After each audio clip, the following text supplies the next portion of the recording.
ನಮಸ್ಕಾರ ಎಲ್ಲರಿಗೂ. ನೋಡ್ತಿದ್ದೀರಲ್ಲ, ಮುಂದೆ ಒಂದು ಡಕ್ನ ರೆಡಿ ಮಾಡೋಕ್ಕೆ ತಂದಿದ್ದೀನಿ. ಇದು ಮನೇಲಿ ಯೂಸ್ ಮಾಡುವಂಥ 2.1 ಡಕ್. ಇದೇನೆಂದರೆ ಹೆಗಣೆಲ್ಲ ಚೆನ್ನಾಗಿ ಕಚ್ಚಾಕ್ಬಿಟ್ಟಾಯಿತು. ಮತ್ತು ಯಾರು 3 ಕೈಲಿ ಸರ್ವಿಸಿಗೆ ಕೊಡ್ತಿದ್ರು ಅವರು ಬ್ಲೂಟೂತ್ ಆ್ಯಡ್ ಮಾಡಿಕೊಡ್ತಿದ್ರು ಅಂತ ಹೇಳಿದ್ರು. ಈಗ ನಾನು 6 ಸ್ಕ್ರೂನ ಬಿಚ್ಕೋತಾ ಇದ್ದೀನಿ. ಇದು GS ಎಲೆಕ್ಟ್ರಿಕಲ್. ನಾನು ಗೌತಮ್ ಬರ್ತಿರೋದು. ದಯವಿಟ್ಟು ಲೈಕ್ ಮಾಡ್ಕೊಳ್ಳಿ ನಮ್ಮ ಚಾನಲ್ನ, ಸಬ್ಸ್ಕ್ರೈಬ್.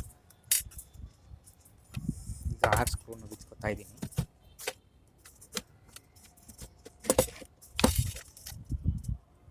ಈಗ ನನಗೆ ಶಾಕ್ ಆಗೋಯ್ತು. ಏನಕ್ಕೆ ಅಂದರೆ ಒಳಗಡೆ ನೋಡಿ ಫುಲ್ಲು ವೈರೆಲ್ಲ ಕಚ್ಚಾಕ್ಬಿಟ್ಟಿದೆ. ಆ ಬ್ಲೂಟೂತ್ ಮಾಡಲ್ದಂದು ಬಿಟ್ಟೈತೆ ಅಷ್ಟೇ.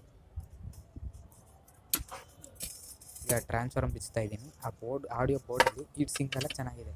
ಆಡಿಯೋ ಬೋರ್ಡ್ ಚೆನ್ನಾಗಿರುತ್ತೆ ಅಂದ್ಕೊಂಡಿದ್ದೆ. ಆಡಿಯೋ ಬೋರ್ಡಲ್ಲಿ ಪಿನ್ ಡೀಟೇಲ್ಸ್ ಎಲ್ಲ ಕಟ್ಟಾಗೋಗೈತೆ. ಒಳಗಡೆ ನೋಡಿದ್ರೆ ಸಬ್ವೂಫರ್ ಇರಬೇಕು 4 ಇಂಚದು, ಅದೇ ಇಲ್ಲ. ಫ್ರಾಂಟ್ ಟಚ್ ಅಂತ ಒಂದು ಕಂಪ್ನಿ ಬೇಯಿಸ್ತೈತೆ. ಬೇಸು ಮತ್ತು ಮಾಸ್ಟರ್ ವಾಲ್ಯೂಮ್ದು 2 ವಾಲ್ಯೂಮ್ ಕಂಟ್ರೋಲರ್ ಐತೆ, ಅಷ್ಟೇ ಇದು. ಈಗ ನಾನು ಸೈಡ್ ಇಡ್ತಿದ್ದೀನಿ. ಈಗ ಟ್ರಾನ್ಸ್ಫಾರ್ಮ್ನ ಬಿಚ್ಕೊಳ್ಳೋಣ. ದಯವಿಟ್ಟು ನಮ್ಮ ಚಾನಲ್ನ ಲೈಕ್ ಮಾಡ್ಕೊಳ್ಳಿ. ರೀಚ್ ನಮಗೆ ಯಾವಾಗ ಏನೇ ತಪ್ಪಿದ್ರೂ ಈ ವಿಡಿಯೋದಲ್ಲಿ ಕಮೆಂಟ್ ಮಾಡಿ. ನಿಮಗೆ ಗೊತ್ತಿದ್ದಿರೋದು ಇರ್ಬೋದು, ನನಗೆ ಗೊತ್ತಿಲ್ಲದಿರೋದು. ಇವಾಗ ಟ್ರಾನ್ಸ್ಫಾರ್ಮ್ನ ಬಿಚ್ಚಿದೆ. ಆ ಮಲ್ಟಿಮೀಟ್ರಲ್ಲಿ ನಾನು ಇವಾಗ ಬಜಾರ್ ಎಂಡಲ್ಲಿ ಇಟ್ಕೊತಿದ್ದೀನಿ. ಮಲ್ಟಿಮೀಟ್ರಿಗೆ ನಾನು ರೀಚಾರ್ಜಬಲ್ ಬ್ಯಾಟ್ರಿ ಮಾಡೋದು ಹೆಂಗೆ ಅಂತ ಒಂದು ವೀಡಿಯೋ ಹಾಕಿದ್ದೀನಿ.